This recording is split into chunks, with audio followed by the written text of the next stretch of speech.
right. Welcome, everybody. This is number 4 in our 6 series Q&A sessions. And so today's topic is short-term rentals, which I'm really excited about for a couple of reasons. But before we get started, I want to do a couple housekeeping things. First of all, comment. So we make sure that you are entered. We will have a drawing. One for everybody that attends today or listens to the YouTube within 48 hours. On Monday, we'll have a drawing for a gift card. Excuse me, still recovering a little bit from being sick. And then also, if you either listen live or listen to the YouTube recording to all 6 sessions, the last one is on December 8th. Then on December 11th, we're going to do a live drawing to give a Bear Lake giveaway. I am up in Bear Lake right now. This is the house that we're going to give away. Because of COVID, I came up here to quarantine. And so I am actually really excited about that. I've got lots of dates open next summer that people can choose from. So if you haven't listened to the previous 3 sessions, our YouTube channel is just called Sawyer Cook Mortgage. You can Google that or let Tyson or I know, and we can get you the link to that. Of course, next week is Thanksgiving. We won't have a session then. I think it's November 30th is our next session, which is going to be on title. I've got 2 of my absolute favorite title people, Stacey Douglas and Greg Atkins, coming on, and we're going to give you some tips and tricks as an agent, how to better understand title and how you can protect your buyers and sellers and things to watch for. So that's going to be fun. And then our last section on Friday, so it will be on a Friday, not a Thursday, December 8th is actually going to be on flipping, house flipping with Ariel Martinez and Christy Dimmick. They both have a lot of experience working with buyers and sellers, and Ariel has a lot of experience in actually flipping properties himself. And so that's going to be a fabulous meeting there. I did have a thought this morning, and if you want to make a note in the comment section, if you would be interested in this, I'm actually thinking of adding a bonus session that would be to do a Q&A about this lawsuit that is coming about regarding real estate agents and their past commissions, that possible people having to pay those back. And then just Q&A on what this means for the future in real estate as far as buyer's agent commissioned, right? I tried to get some experts to come on and answer some Q&A. So if you want me to add a bonus session for that, go ahead and make a comment in the chat session here. So without further ado, let's get started on short-term rentals. So I've brought in Carla Patton and Sherry Lynn Ramsey because both of them have experience personally owning and purchasing short-term rentals, and then also working with buyers that want to do that. And before I kind of turn that over to them, I want to talk about the financing side of that. And so there are, of course, rules regarding that. So if someone is purchasing a short-term rental and they have enough income to qualify for their personal debt along with the new debt, they can actually buy it as a second home if they do plan on using it some, which most people do. It's kind of the strategy of buying that. Unfortunately, second homes no longer get an interest rate break. The interest rate really is just about as high as an investment property. The advantages of it is that you can go with a little bit less down and not have as high a hits on the interest rate. And so if you do need to have rental income to help qualify for the purchase of that short-term rental, how that works is we get a rent comparable analysis from the appraiser. So it doesn't matter what the current owners have received in rent, even if they give us proof of that. We have an appraiser do, it's a specific form where they do a rent comparable of what this would rent for, and we do it on a 12-month lease, meaning investors don't like short-term rentals. Let's just start with that, right? They're much, much higher risk. And so we're going to have that appraiser tell us, what could you rent this for on a 12-month lease? So if that is, say, $2,000, we're going to take 75% of that. So $1,500, sorry, that would, yeah, $1,500 of that to offset the payment that you're going to have. So it does help to make that on the paper, debt to income wise, be a little bit more favorable to you. So that's just in a nutshell how we look at it as far as the mortgage side of things. Again, I want you guys to use the chat. I'm going to kind of keep an eye on that to ask questions. I've got some questions we're going to start out with, but we really want to answer your questions. So as we go along, if you think of some specific questions you want me to ask Sherry and Carla, go ahead and put it in the Q&A or in the chat, and we will get to that. Hey, but, Bless. Yeah. Can I chime in with one more just financing thing? I won't get into it too much, but for short-term rentals, there are non-qualified mortgage products. So they're not like Fannie Freddie loans. They're a little bit out of the box, but there are loans that will basically, you don't need income docs, you don't need assets. You basically just need to prove that the property will cash flow. And you can use short-term rental, like if it had been used as a short-term rental before, you can use that proof of that as proof that the property will cash flow. Now, there's a lot of other downsides. I mean, interest rates are way higher, but I just wanted you to know that those are out there, that you can. Nice, thank you. Perfect. Look into other more creative options. Okay, that is fantastic. All right, so I actually want to start with Carla. Will you, I know I've worked with you for years. You've helped me buy one of my rental properties. But could you give us a little background? How long have you been in the business? And then a little bit of your background with short-term rentals, how many you've owned, and what that looks like right now for you. Yeah, sure. Okay, so I've been a real estate agent since 2006, but back in 1999, me and my family have been going to Bear Lake for years and years, probably like 10 years. We were renting a place at Ideal Beach with our extended family and everybody. And I'm just like, wait, why not buy something up here and then, try to rent it out nightly to offset the mortgage, the utilities, things like that. So that's what we did clear back in 1999 when even the internet was just kind of beginning. And so it was a whole different world, right? Because I had to print out little forms and put them at the gas station. And, when I think back, I'm like, man, different times, but thank goodness it's easier now. So we bought that in 1999, and I'm talking about financing. Like at that time, like I had 3 little kids. I wasn't working. I wasn't a realtor at that time. And so we just had a single income and, couldn't really afford a second home, but so, we got creative and I got my parents to go in half. That was one way, and anyway, and some other financing, but that's how it all started. And the thing I think with me is it's like, well, if I'm going to a place like Bear Lake, St. George, wherever, like I want to have a place that I can just go to whenever I want. Now, yes, you've got to think ahead and block it off if you're going to rent it, right? But that's how I wanted to do. And I just thought, okay, as long as I cover the mortgage and my utilities, I'm good, because then I'm breaking even, right? And I have a free place to go. So yeah, we did that in 1999. And then 2008, the St. George, I'm like, oh, you know what? I need somewhere that's warm in the winters, get away from the cold. So we bought a place in St. George. And then just in 2022, we bought one on the Oregon coast, right? It's a beachfront, just because the ocean is my place. That's where like I can relax, get recharged. And so same thing. I'm just like, wherever I'm going traveling, I want to have an Airbnb. And we'll get into, I think, more with some of your questions, because there's pros and cons, right? But that's how I got started. I also, because I don't know, you guys have probably heard the book Rich Dad, Poor Dad. That's way back when, something he said is like, you want to make money while you're sleeping.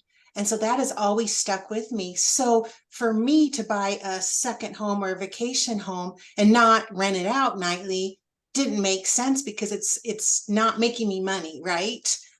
So I've always had that kind of mentality, and everybody's different. You know, some people want a second home and not, know that someone else has been sleeping in the bed, or, but then also I wanted to make sure that I had a portfolio that was a mixture of things. So I also have long-term rentals too, and we'll get into the pros and cons of short-term rentals, because there definitely is some cons, but there's some pros. But anyway, that's how I got started, and it's worked, for me. So I love it. And I've actually stayed at both your St. George and your Oregon property. And I stayed just last month in the Oregon property, and I walked in and it was raining, and it's a wall of windows.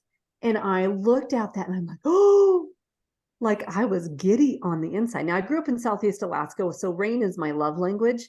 But oh my goodness, what a dream. And I asked Carla's permission to share. We did kind of a unique thing in 2022 when Carla bought this, and it was right before rates started to go up.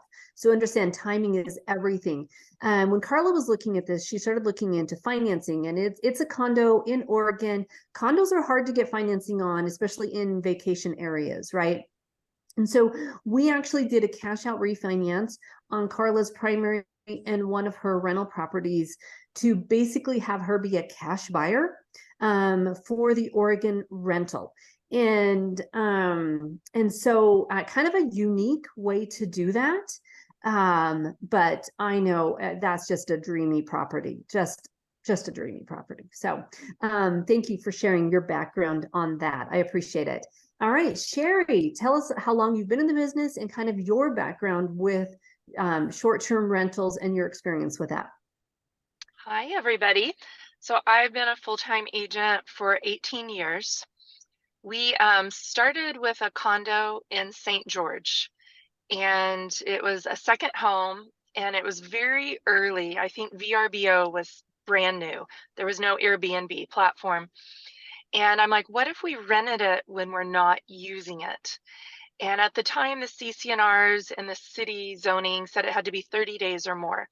So we started doing, which would be technically a long-term rental with a condo, and kind of got used to doing that and managing it. And then 3 years ago, I actually sold 2 properties that were smaller with a 1031 exchange and bought a bigger property in St. George. And it is a true approved zoned nightly rental in St. George. So I took 2, combined them into 1. And my goal was to have something in St. George that my whole family could stay at. My family's growing. My kids have gotten married. We've got grandbabies now.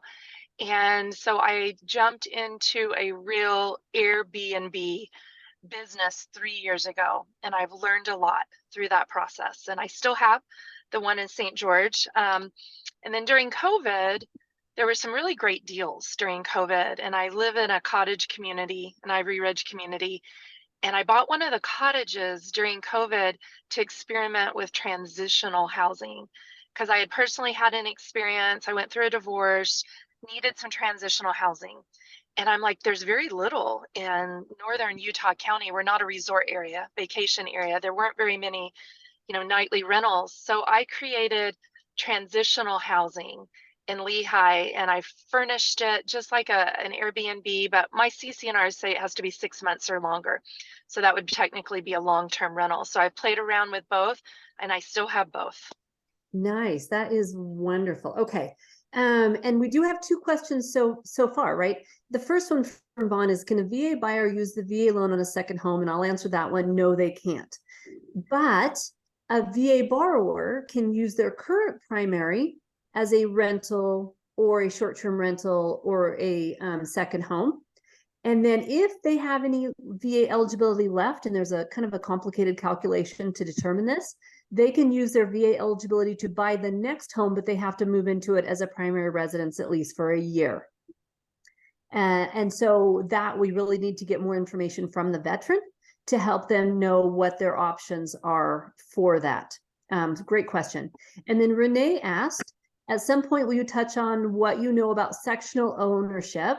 Companies that put owners together, but it's not a timeshare. And so I'd like to, I think, Sherry, you have a little bit of experience on this. I want you to give, we're not going to go into deep dive on this, but can you give a brief explanation of what that is, to kind of answer that question? So I think the most common term is fractional ownership. What you're seeing in St. George right now, there's a company called Ember. There's a couple of them that they've created their own corporation that goes and buys a property in an LLC. They fully furnish it, and then they sell portions of that, usually 8 fractions, 10 fractions. Everything's turnkey, ready to go. It's very pricey versus buying a property yourself, furnishing it yourself, and self-managing. But if you want a $2 million home in St. George, you can get one for about $150,000 for a fraction. And it can be a great tool for people that have got some money and want a vacation home in a certain area. I did it in Park City. I did not have an extra $1 million for a condo in Park City, and I wanted a place there. So I bought a 4th fraction of a condo hotel and tried it for a year. Wasn't for me, but those are some basic points. You can't get regular financing on that, right? That No. you would have to do something creative on that. So good question. And then Sherry asked, is transition the same as month to month? So I call it like, there's also midterm housing, transitional. Yeah, you could do it month to month, but I think that it has to be at least 30 days. So I have because less than 30 days is really short term, and you have different tax obligations for that, and different filing, some things like that. So I personally have a place up where I grew up in Alaska that Sue Ann's been there. It's just a dream. Typhon's been there. But it's a little bit pricey. But if I rent it for at least 30 days, I actually get a better deal, because then I don't have to pay the taxes on it, because then it's not considered a short-term rental. And so there's all different kinds of terminology, I think. And so sometimes just learning that can be interesting. So good question on that. All right, let me look at my notes here. Liz, So- can I add something on that 30-day that I think is Absolutely. really important as an owner? Utah state tenancy laws. And when I did a course on this, I consulted Ludi Zabetti, and she said you want to be careful in Utah to keep it 20 days or less for a nightly rental, and that's a guest, and that guest can be asked to leave at any time. That guest can be escorted out by law enforcement.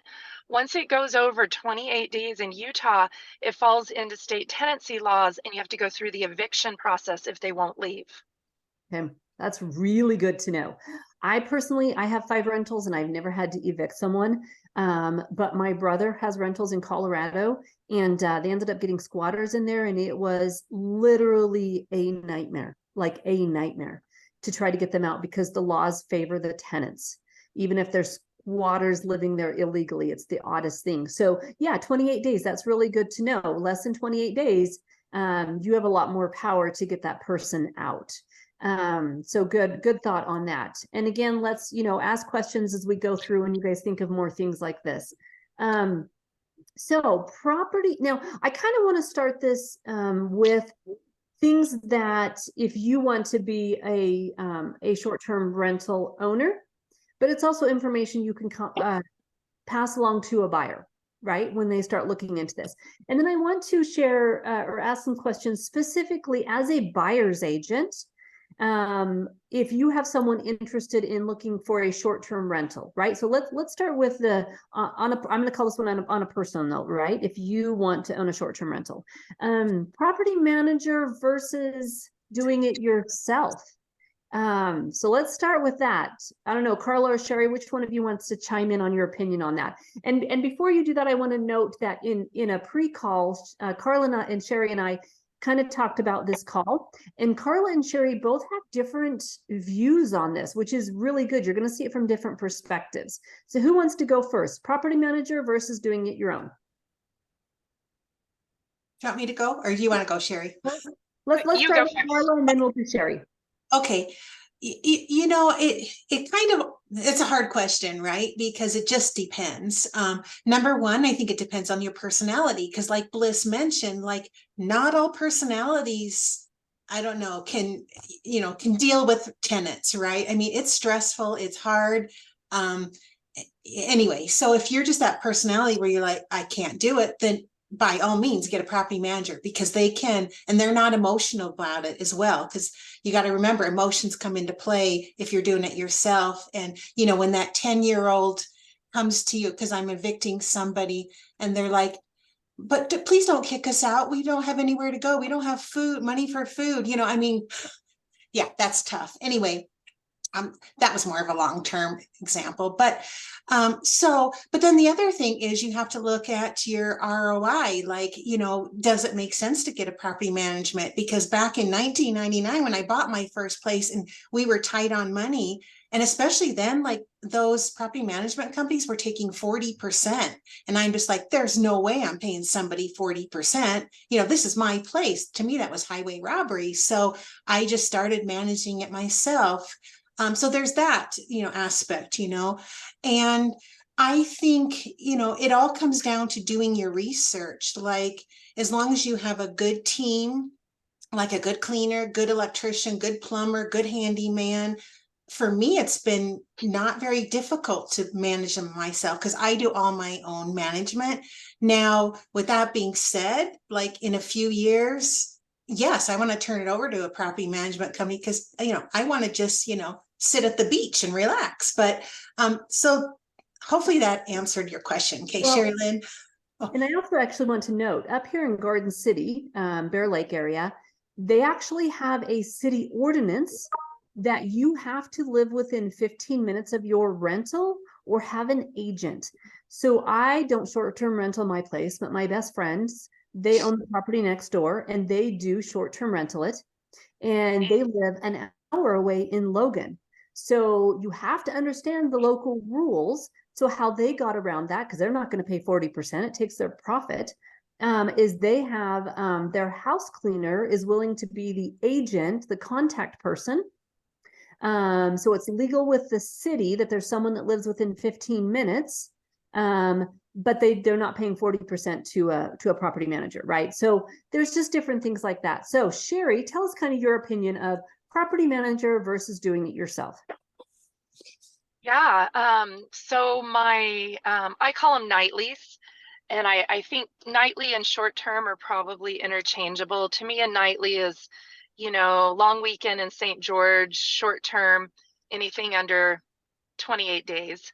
But my nightly in St. George, I have a property manager and I'm on my second one. I tried the cheaper one. It did not work out great. He only had it on one platform. He was putting it on Airbnb.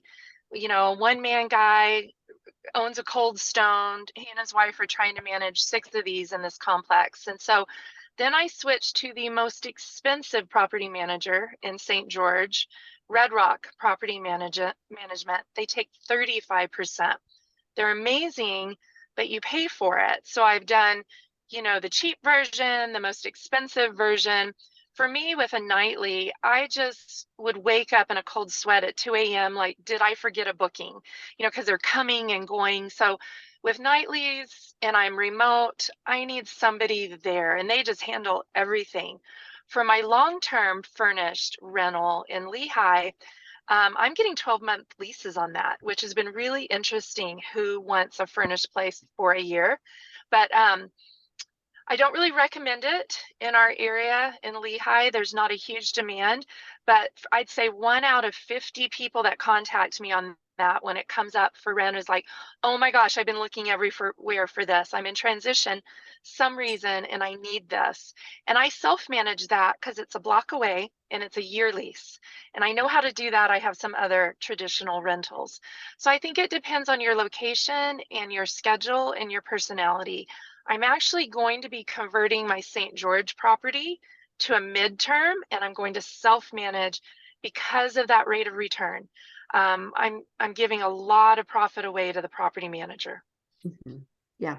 Well, and I want to tell you guys a little bit of situation. So my brother and sister-in-law live in Colorado Springs, and they have a basement apartment. It doesn't even have a full kitchen. And they did the whole short-term rentals for, a number of years, and they kind of got tired of that. So they now do what they call midterm, and I think people have different definitions for that. But they don't use the Airbnb and the VRBO platforms because they felt like they didn't like paying the fees and stuff. And so they basically are renting out to people that need it a little bit more long-term because it is furnished. But again, it doesn't even have a full kitchen, right? And they share the laundry facilities with my brother and sister-in-law. And so in this case, they have had everything from a visiting nurse. So they advertise it on visiting nurse Facebook pages, word of mouth. They've had a mom and her daughter come from out of state that's coming for, I think it was either 4 weeks or something like that, to work with a violin master. They've had physical therapists that have come and are doing, 6-week short-term stints with their jobs. And so for them, that's worked out a whole lot better for them. They don't make as much per night, but they would much rather have someone that's going to be there 2 to 4 to 6 weeks. They've had someone up to 6 months. They have had people that real estate agents have referred to them. Hey, they're moving here, but they want a house hunt after they get here. Their stuff is in storage. So they just connected with real estate agents as well when they know they're going to have openings. Because like right now, they know they have openings in, March, April, and May of next year. So they can start spreading the word. So that's actually worked out really well for them. So the thing about this genre is there are so many different ways to work it and to do it that that will work with someone's personality or their long-term or short-term goals, right? And so, yeah, I think it's just really understanding what the opportunity is, and then sharing that information with your clients that might be interested in that. So wonderful. All right. So now I kind of want to. I think Vaughn has a question. Oh, Vaughn, yeah, go ahead. Okay, you were talking about the rent is 75%. So if you, and I looked into St. George doing things, and for those who don't know St. George, there's only certain areas that are zoned to allow nightly rentals.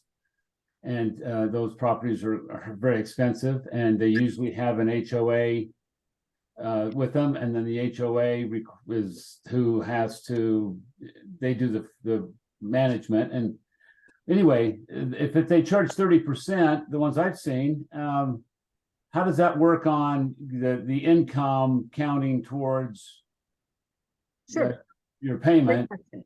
So again, we're going to have an appraiser. If you need the income to help qualify for that loan, we're going to have the appraiser do a rent analysis, and they're going to give us an estimate of what that property would rent for on a long-term lease.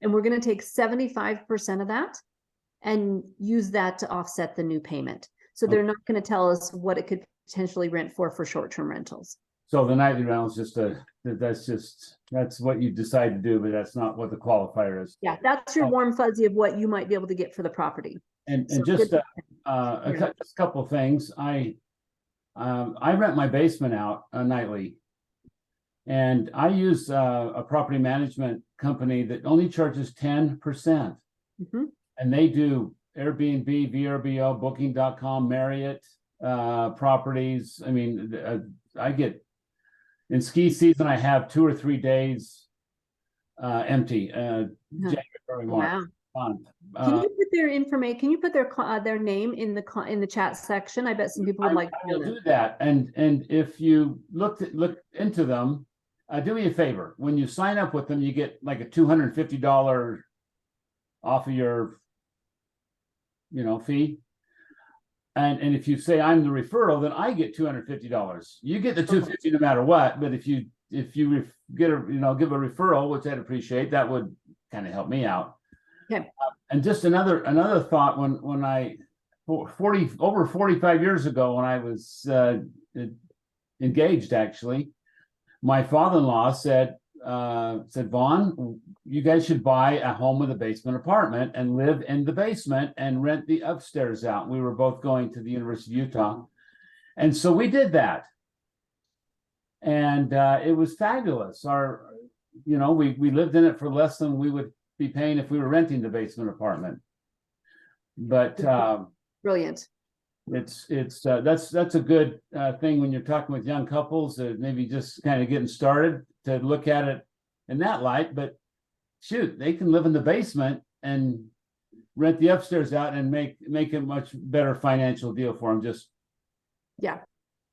Okay, those are great things. I appreciate that. Now, I want to talk now about cautionary tales, basically things to be concerned about. Someone mentioned, I think one mentioned, you know, the subdivision in St. George he was looking at, it's Airbnb.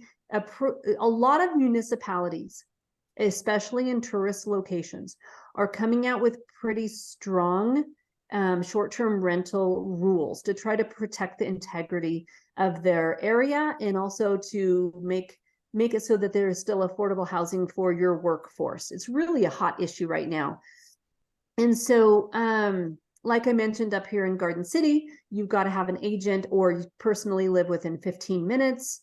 Also by subdivision, I live in this, my property is in the Shondahai subdivision, which allows short-term rentals. The first cabin that we owned with our friends was in Bear Lake West, which is on the Idaho side of Bear Lake. And that does not allow for short-term rentals.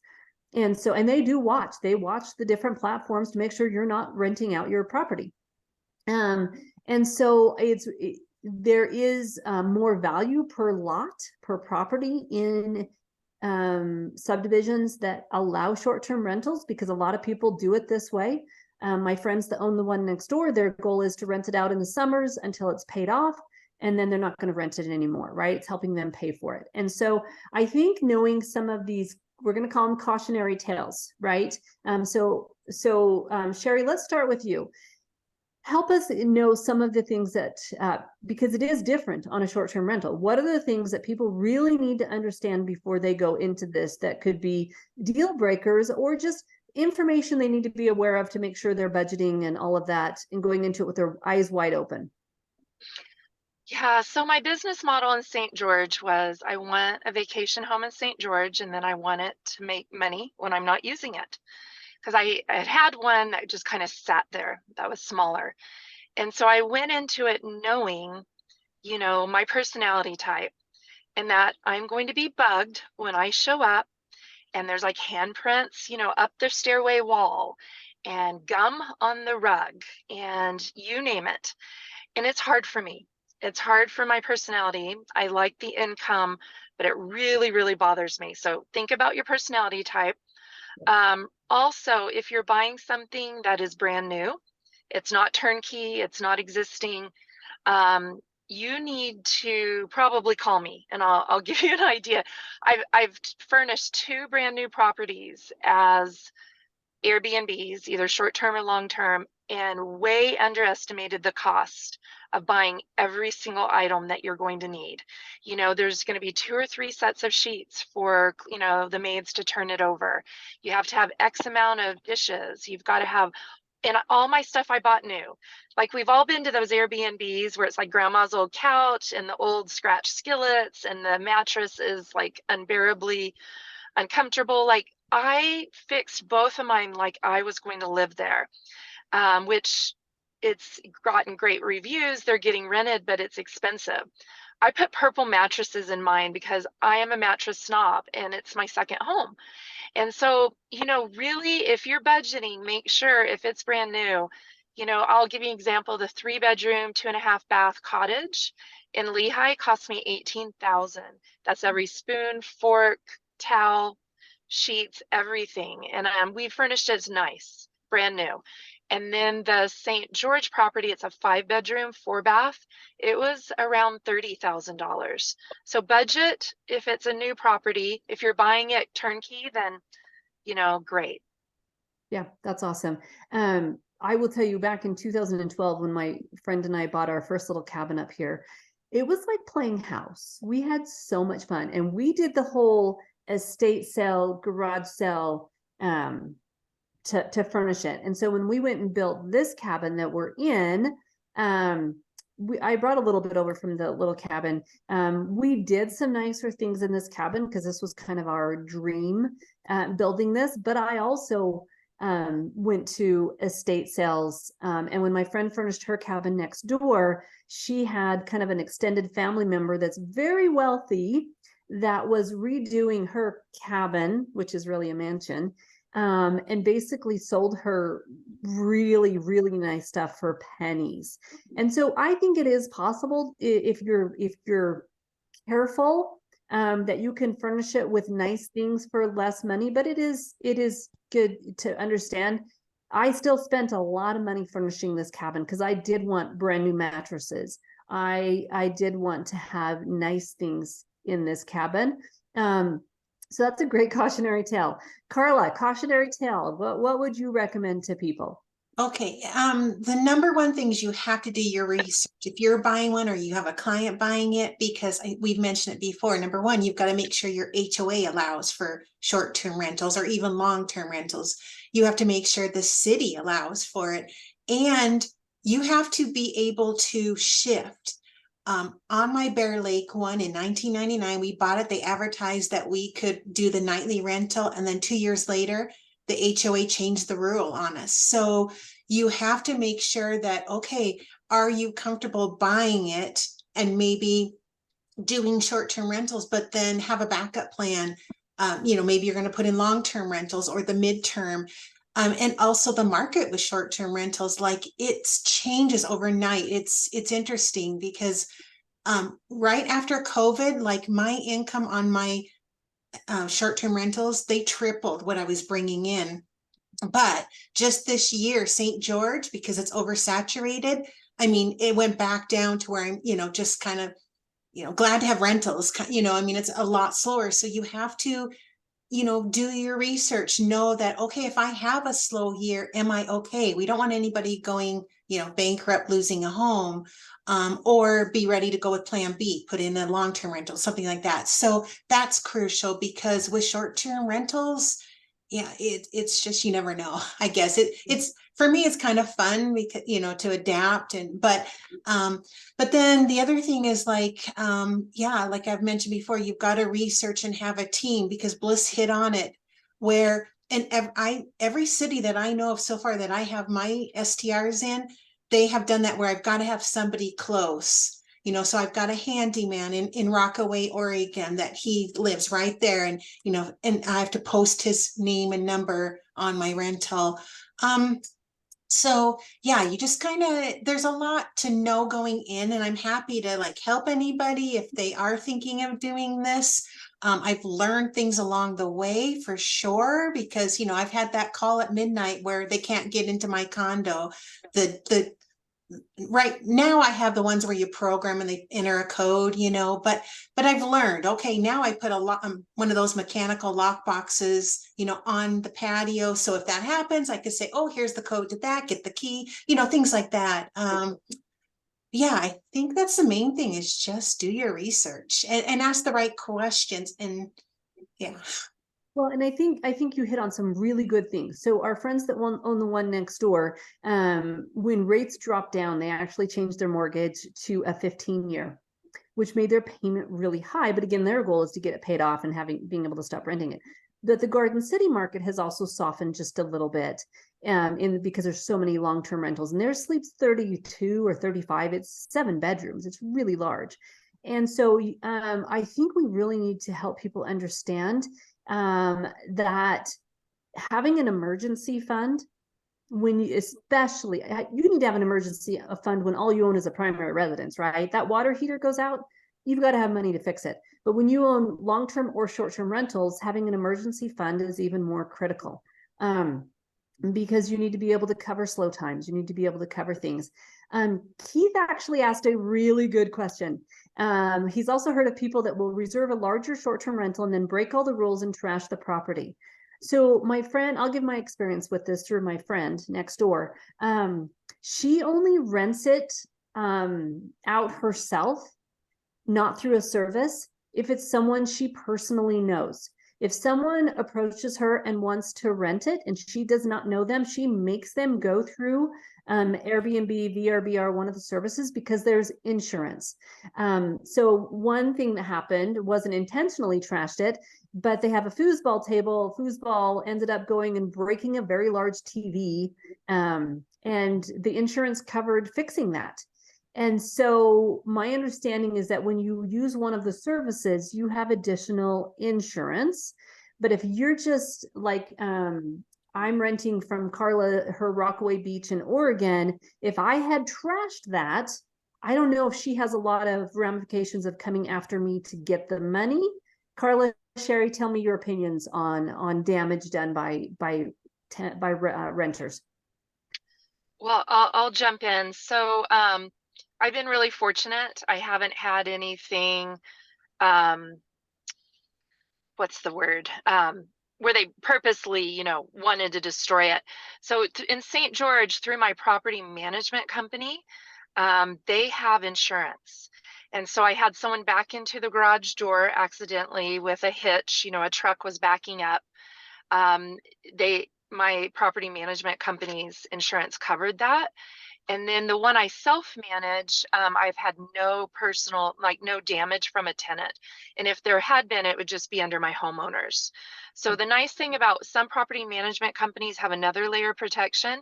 And then Airbnb, I believe it's like $1 million protection policy.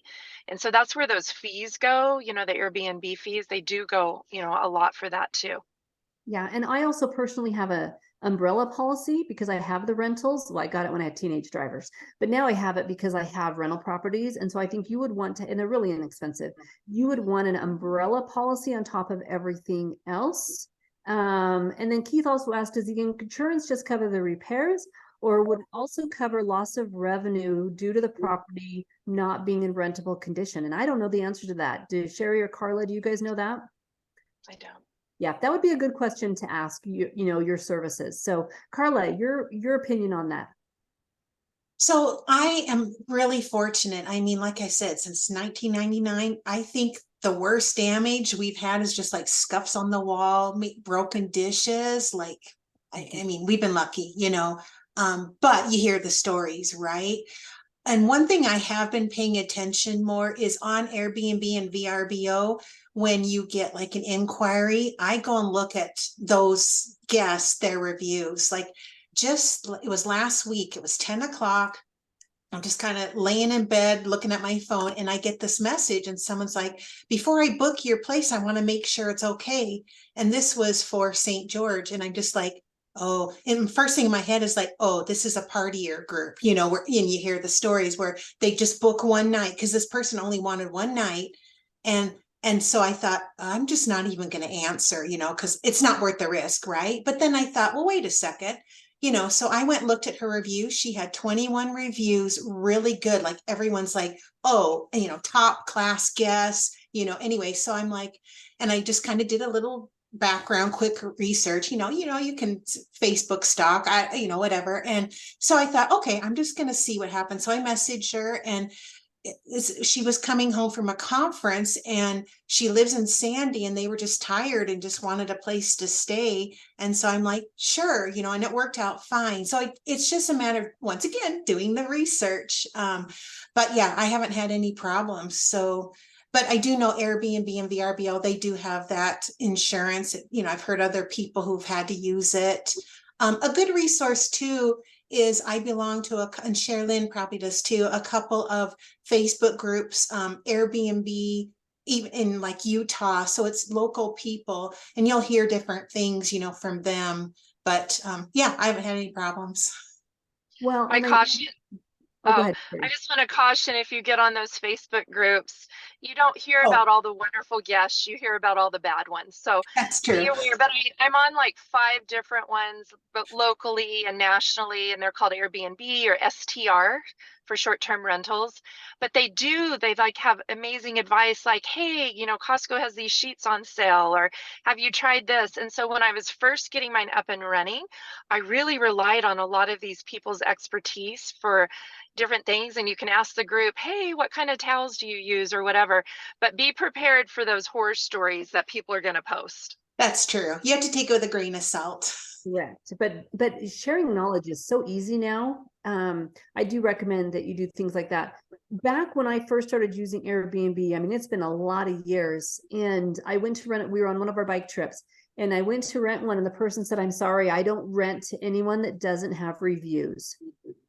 And I'm pretty sure she's got to that point because of something that had happened. So Carla's recommendation to always check their reviews, that's just phenomenal. And so, yeah, I think that's really good. Those are just such great questions. Oh my goodness. All right, let me look at my notes here. So as a buyer's agent, if you have someone come to you and say, "Hey, I want to buy something, second home, Airbnb," what kind of questions do you ask them, or advice do you give them? Because I think some people think it's this perfect world, the way to own a second home. They don't realize, and we've covered a lot of things here that play into this, but what kind of questions would you ask them to kind of vet them as a second home / short-term rental buyer? Sherry, why don't you go first on this one? I would just, like I said earlier, are you okay, coming into your vacation home and seeing wear and tear, seeing some damage, And all in the wrong place. yeah, you need to be open to that. Yeah. And have kind of tried to shift my mind. This is not my vacation home that I'm allowing other people to use. It's my Airbnb that I occasionally use. Mhm. Yeah. Yeah. And I don't short-term rental my second home. I have a lot of family. We all use, and I come up here 1 week a month. We use it a lot. And I did things in my home, like real hardwood floors and very personal touches. I have pictures of my family. If you guys win this, you're going to see my family everywhere in this home, right? Very personal things, because that was important to me. And a short-term rental, that's one thing. My friend Tammy next door, she's like, "I hate it that I don't have anything personal here. I can't wait till I own this free and clear, and I don't have to short-term rental anymore, because we love it up here and we want it to be more personal." They also put in some different types of floor coverings that when they convert it into just their second home, they're going to replace, right? It's more durable type of things. And so, yeah, it's really good to be aware of all of that. Carla, your thoughts on, if you have a buyer that's interested in that, what kind of things you would talk to them about? Well, I tell them, what's your long-term goal? Like, is it where you want to have a vacation home? And I've already mentioned it, but you want to have a vacation home where you want to go, because a lot of things people forget about or don't think about is the tax breaks or the tax write-offs you have. When we Good. first Glad you brought this up. our investment properties, back in 96 and then 99, I was amazed at how much I was getting back from taxes and how little we were putting into, our taxes. I mean, I'm just like, every year I'm like, whoa, and so then I'm like, oh, time to, when I start paying more tax, I'm like, time to buy another investment property. And, so those things that you're not thinking of that will, it's not all about, okay, how much rent am I bringing in? Will that cover? It's also how much you're saving, because every time now that I go to the beach in Oregon, it's 100% write off on my airfare or my travel expenses, some of the food, and, and then, different expenses that I can write off. So if a buyer is looking for something like that, then yeah, short-term rental, is probably the way to go. Or if they're saying, what, and you ask questions, right? I mean, how much do you want to be involved? Are you just wanting to buy an investment property and kind of